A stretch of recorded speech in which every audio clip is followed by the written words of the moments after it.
if we own an asset, we can borrow against that asset and take the money, and you can reinvest it, you can buy more assets, or you can spend it. And as long as that gets paid back, it's not a taxable event. If it's done right, not only are the loan proceeds not taxable, potentially the interest can be tax deductible. There's an asset that you cannot replenish: your time. So in today's video, we're going to look at how some of our wealthiest clients spend money, save money, and where they put their money. This is one that I think we might get in some trouble for, I got to say. So we're going to have a good time. We're going to talk about buy, borrow, die. And this has been talked about a ton. There's some good ways to do it. There's some wrong ways to do it. How does it work and why does it make sense? This is going to be an interesting one. It's going to be a little bit technical, so hang with us. But we're going to talk about how some of our wealthiest clients will spend money, where they put their money, how they avoid paying tax legally, and if it's the right strategy, how you can do it too. Well, you hear people on the political spectrum. They're always complaining about how the rich pay a lower tax rate than their secretary. Hmm. That gets attention and can make you mad, but you have to understand how that works, and I think that's what you're going to talk about today. A little bit. Okay. Yeah, there's a lot of, look, life is not fair. The tax system is not fair. I don't make the rules. Todd doesn't make the rules. I know this may surprise you. We didn't make the rules. But if we don't show you how to leverage those rules to, accomplish your goals and pay as little tax as you would like to comfortably, as legally possible, everything we're talking about is 100% legal, then we're leaving money on the table. And is that an efficient way to spend money? I don't think it is. Just understand, I don't care what political party you're with, you have to understand the people who wrote these rules are rich. Hmm. People go to Congress poor and they get out rich, and they do it legally, and they write the rules. Hmm. So don't get mad at us. Don't get mad at what we tell you how to work through these rules. You should, if you're really mad about this, you need to call your congressman Hmm. and your senator and complain to them. I love when, new, proposed rules come out, and people are like clamoring about them, and I'll read them. I'll read the rules. I will He read does. the He's the okay. laws. I'm in like page 600 of the Inflation Reduction Act, and I'm like, Todd, you got to see this. He's like, stop, go to bed. But this is true. It's true. But I laugh because I'm like, oh, someone like me wrote this, and I've got 5 different ways to get around this, Oh, yeah. and my job is to do that for my clients. Sure. Absolutely. So we're going to talk about that today. Okay. So let's get into it. So, buy, borrow, die. This is exceedingly polarizing. Okay. But we're going to talk about it. Okay. And what I see is 2 sides of the spectrum here. We're going to try to thread the needle and find, what is actually actionable. On one side of the spectrum, what I see is the, bank on yourself, be your own bank. Every dollar you have needs to go into a whole life insurance policy. We can, I'm hoping that by the time I got that sentence out, you're comfortable, rejecting that idea on that side of the table. Okay. And on the other side, I see people who are like, it's kind of the other one is like, is real estate. Every dollar has to be in real estate. In either one of these scenarios, we can be over concentrated. Okay.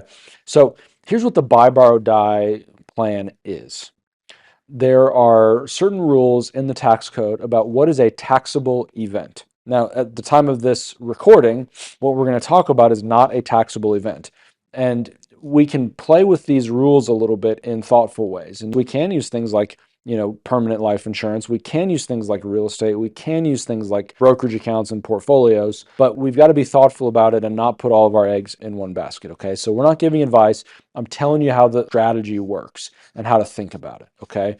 So the idea is, under the tax code and the rules, when you take out a loan against an asset, typically it is not considered a taxable event. Now, this actually makes sense. Sure stuff, and you're just getting it. You're borrowing against it, right? So think about this. Hang with me. This is why I think this makes sense. Let's say you want to go buy a home, and not everyone is paying cash for homes, right? Especially if you're in your earlier savings years. Well, if you take out a mortgage, is that a taxable event to buy the? No, no one could ever buy property, right? It would destroy the Yeah. economy. So, now people will go, well, we should tax unrealized gains, and that's a whole other story for another time. The accountants love that one because they're going to they're going to bill everyone into oblivion. Sorry, accountants, but it's true. That's how that will work. So what happens is if we own an asset, we can borrow against that asset and take the money, and you can reinvest it, you can buy more assets, or you can spend it. And as long as that gets paid back, it's not a taxable event. Now, there's pros and cons to this, okay? And I hope this will be obvious. One of the real cons is that you've got to pay interest. So, we don't want to get over leveraged here, okay? This is an area where I think people can do this wrong and it becomes a problem. So people can get over leveraged and this becomes a problem, okay? And especially in situations like, if you had 10 different rental homes that you had 85%, 90% loan to value on, and the price of real estate crashes like in 2008, this is a problem, right? So this is kind of like Okay. one side of the thing. Right. Or what we tend to see is, on these life insurance illustrations, they get over levered really, really fast, and the illustration doesn't always bear out in practice depending on the contract and how it's operated, and those things can blow up, okay? So this isn't like, I'm not telling you to go put all your money into these kind of concepts, but we need to talk about this because what folks that have a high enough asset level are able to do is they're able to be strategic about where they pull money that they need to use to spend. And if it's done right, not only are the loan proceeds not taxable, potentially the interest can be tax deductible. So some of you are starting to get really mad at me here, and others of you are like, there might be something to this. And so what ends up happening here, let's say, you've got a commercial real estate building. It's worth $5 million. You bought it when it was worth $500,000. It appreciates over 30 years, worth $5 million. You can borrow against it. And then, one of the challenges with real estate is if you sell the real estate, you've depreciated it over time. You have to recapture that depreciation. Sometimes when folks that are really big real estate people, they're like, "Oh, everyone's got to have all their money in real estate." They forget to mention that little part. Yeah. And yes, you can do a 1031 exchange. They're talking about eliminating that. Whether or not they do, I don't know. But let's say, Todd, you've done that. You've borrowed against it. You've fully depreciated it. You've paid pretty much no tax on it your entire life. Now you've paid the property tax, and you've paid for maintenance, and you've paid for insurance. So there's been other costs. Sure. And you pass away in 40 or 50 years, and your kids inherit that. Well, they don't have to pay the depreciation recapture under the current rules. And the asset gets a full step up in basis, meaning if they sell it, they don't incur a capital gain. These are the rules. Them's the rules. It's an attractive idea. Now, does it always work out in practice? Not necessarily. Sure. Because you've got to be able to service the debt too. And I think where people get in trouble is they don't service the debt. They borrow against it, and they get over leveraged. Sure. So this is an interesting one. So the three main places that this can happen: cash value life insurance. Now, what's happening in cash value life insurance is you're borrowing against the future death benefit. And this is something that people don't realize, and insurance agents don't do a great job of explaining, I have to tell you. And so what's happening is that's the reason that the loan is going to be paid back. It's paid back out of the death benefit proceeds. Sure. And so, there's some interesting mechanics, the way that those contracts are designed, that can be kind of handy. But we don't want to assume that every dollar needs to go into something like that. And that's not for everyone. That's not the first dollar that you save. Yeah. That's like after we've filled every other bucket, right? Real estate, we talked through some of the mechanics of the real estate strategy. What's really interesting, and kind of why I wanted to do this video, is when we're working with folks who want to create wealth and pass it through multiple generations, this comes into play with various types of trusts and some trust strategies here. Right. And this is something that's really, really interesting because a trust can live longer than a human can, Absolutely. Yeah. 360 years longer. at least in Arkansas. Yeah. In some places, it can live forever. And we call those perpetuities. Perpetuity trust. Yes. And we'll do a whole video on the rules against perpetuities because this is really engaging information. I'm just kidding. But what ends up happening is the trust can own assets. It can own the assets beyond the time that you're alive. And so I work with some folks who, we're on Gen 2 or Gen 3 of these assets being passed along in trust. And depending on how those assets got into the trust, we have some unrealized capital gains in these situations. And so, to actually sell the asset, take the money out, they're going to realize a capital gain potentially at trust tax rates and that they're created to be specifically restrictive to this. Okay. Punitive. Yes. That's a good way to put it. Yes. And so this can be a really big problem. Mhm. It can be a cascading problem, in Sure. fact. How do we access the money? I mean, you set aside money for the family to be able to use. How do we get to it? Well, we borrow against the asset. Yeah. Whether that's a securities backed line of credit or pledged asset loan. There's some cool things that we see a lot recently, and some cool strategies that have come out with options. There's some cool box options that are interesting. Look, we're getting into some technical stuff here, but when people talk about what the rich, what the wealthy really do, they don't overspend, and they buy assets that they intend to keep for a long time, and they figure out a way to access the value of those assets without paying tax. And most importantly, they have a person or a team of people Yes. advising them. A team, yes. And I think that's kind of our point here is we want you to know there are things we can do. There are some cool things we can do, but there's so much, this guy sits up late at night reading about it. I basically know about it. But, I know the trust. He knows all the other things, but you can't do this on your own. I mean, there is no way you can Google this enough to It's not worth feel your comfortable. time. It's just not worth your time. Let us help you do that. Well, and I love that you bring that up in that perspective, right? Because this is another thing that, our wealthiest clients that do really well understand, is that there's an asset that you cannot replenish, your time. And so the way that this is to me the most important part of this entire video. The way that they leverage that asset is they do what only they can and want to do. You could learn all this stuff. You could spend 20 years becoming an expert in the legal and the tax side and the accounting side, and that might be something that's really interesting to you.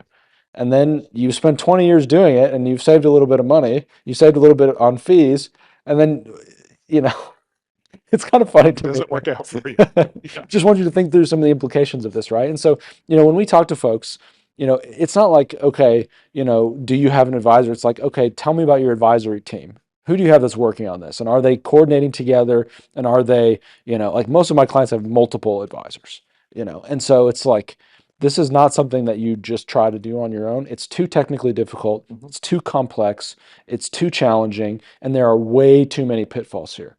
Yeah. But the ones that are that we think are the happiest, that probably have the most fun, are the ones who truly realize that time is their most valuable resource, Mhm. and they can't make more of it, but they can leverage it by hiring folks like us that can do this for a fraction of the price that they could. Almost every billionaire has a team of people that works just for them. Mhm. Okay. I'm sure Taylor Swift has a team that works just for her. Mhm. I know Elon Musk, different people have a team that works for that person. Mhm. Most of us can't afford that. Okay. But you can afford to hire people who will work Outsource that. part time for you Mhm. and work together and do that. And that's called a home office. That's Mhm. the current term for that is a home office. And that's what we like to do with our clients is we work very closely to do the financial and legal, and we have some accountants and different people, but we work together for you. And you think, well, yeah, that's what always happens. When's the last time your financial advisor and your attorney spoke? Have they ever spoken? In the Do same they in the same room yeah, together. do they ever come together to work on your case together? Mhm. Probably not. Yeah. And do they have, other consultants that they can work? I mean, just yesterday I was working on something for a client who, they want to buy some land. We're dealing with an estate tax situation. And so we're talking about what assets go into the trust, come out of the trust. Do they buy the land individually and then transfer it to the trust or sell it to the trust? Does the trust buy it and they swap out another asset? This is super easy to find on Google how all this, there's like hardly any little Just Google that. little It'll tricks tell here, you right? exactly what to do. But in this situation, and we talked about another strategy for, and I'm working with a consultant on this. That's part of their team that we work with, and what the process is we decided, what, if we do this strategy, if we set up an LLC and gift minority interest to it, we can save about 20% on these. I mean, it's about $2 million savings. Mhm. So yeah, they pay me X dollars a year. I just saved them $2 million. because we're creative and we know how to play by the rules. So look, this might be a little different than what you expected. This might be a little different than what you've heard before. But we need to talk a little bit more about the buy, borrow, die strategy, where some of those pieces can potentially fit into your scenario, or how to avoid the whole thing altogether. And we can help you overpay on tax if you want, or even we can show you where to donate to the U.S. Treasury General Fund if you like. If you love paying That's your money. taxes. Yeah. So we can do that too. All right. And so look, a lot of this stuff stems from seeing misapplied, terrible advice that people find online. I get asked about these things all the time. Hey, should we put all our money into this fancy double, triple leveraged IUL or ABC or whole life policy? And I'm like, all right, let's fund your HSA first, right? But or other sides where it's like, how much leverage can we buy, take out a bunch of credit cards and buy a real estate property and then refinance? Like, let's take a deep breath. Okay.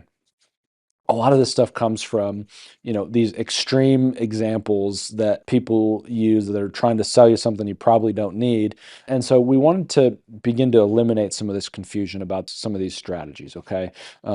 Really, about half the information you'll find online, this is great. The other half you'll find out, oh, this is terrible. The truth is typically somewhere in the middle. But what you got to realize is that there's no cookie cutter strategy that fits everyone. You need a team of specialists that is able to analyze your situation and figure out what are the right tools for you and help you to evaluate those decisions.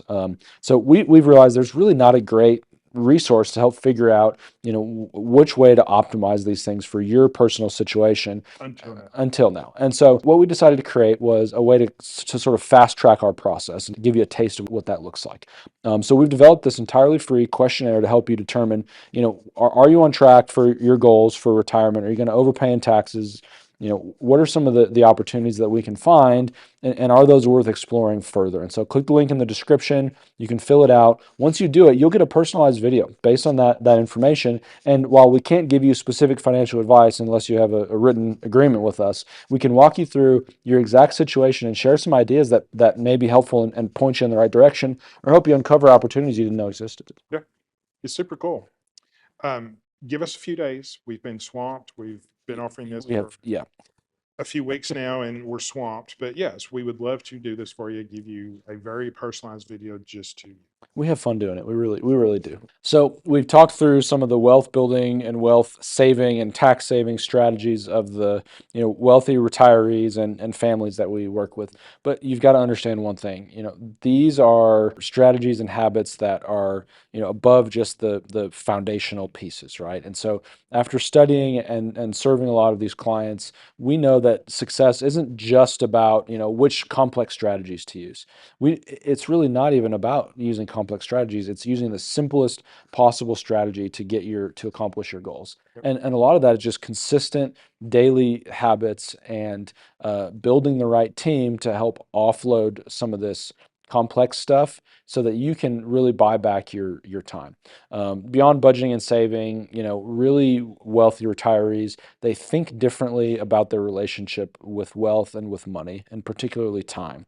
So we can automate some stuff, we can outsource some stuff, but we found that really creating a step-by-step order of operations that fits where you are and where your goals are, that's really the most important thing. And so this is why we created our free retirement assessment, or wealth building assessment, however you want to look at it. That'll help you to determine where you are now. Can you retire, or are there things that you can optimize in your unique situation? It's completely free. Once you complete it, we'll send over a video breaking down some of the key ideas that we see using your information. Now, we've got to be clear, we're not giving any specific advice in this video. We can only give specific advice to our clients, and they become clients through completing our process and having a written engagement. But we can give you some ideas that can help you target whether or not engaging with a planner like us makes sense, or what are some of the key areas that if you do decide to do that, you want to make sure that they cover. So click the link in the description. We'll get that video out to you. And we've been telling folks we have been swamped with these. Okay, like we have dozens and dozens and dozens of these that we're getting out. So if you're waiting on yours, give us a couple days. But just know that once you complete it, we will get to you, and we'll create a fun video for you. Thank y'all. See you next time.